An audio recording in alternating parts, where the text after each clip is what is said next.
Bag and Bricks! Bonjour, voici la première vidéo astuce où je vais vous expliquer les dimensions précises de la brique.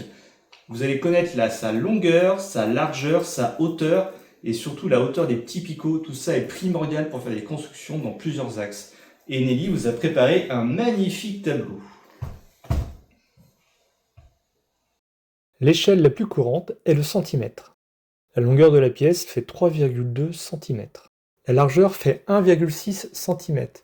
Et donc, comme vous le savez tous, la largeur est moitié plus petite que la longueur.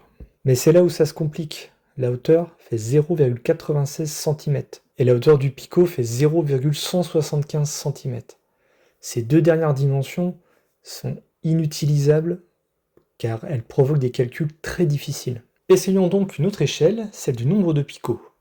En longueur et en largeur, on a 4 et 2 picots. Et pour les deux dernières valeurs, on arrive à des chiffres absurdes, puisque de toute façon, il n'y a pas de picots sur les hauteurs de la pièce.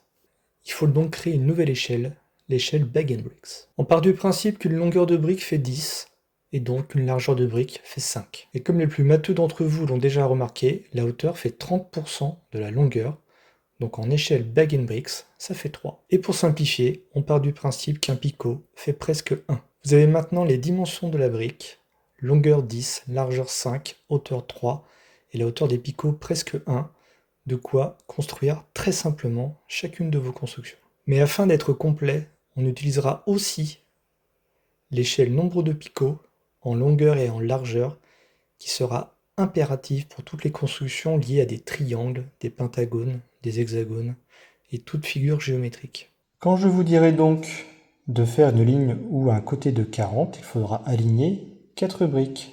10, 10, 10, 10, donc 40.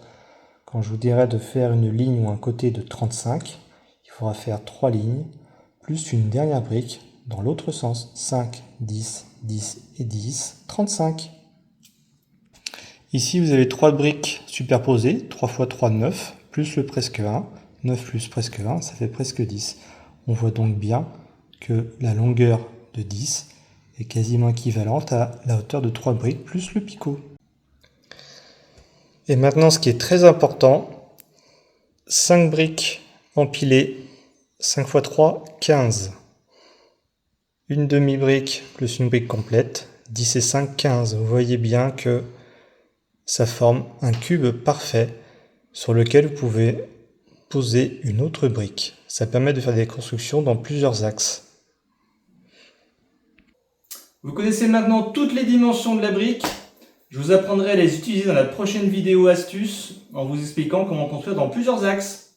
À bientôt!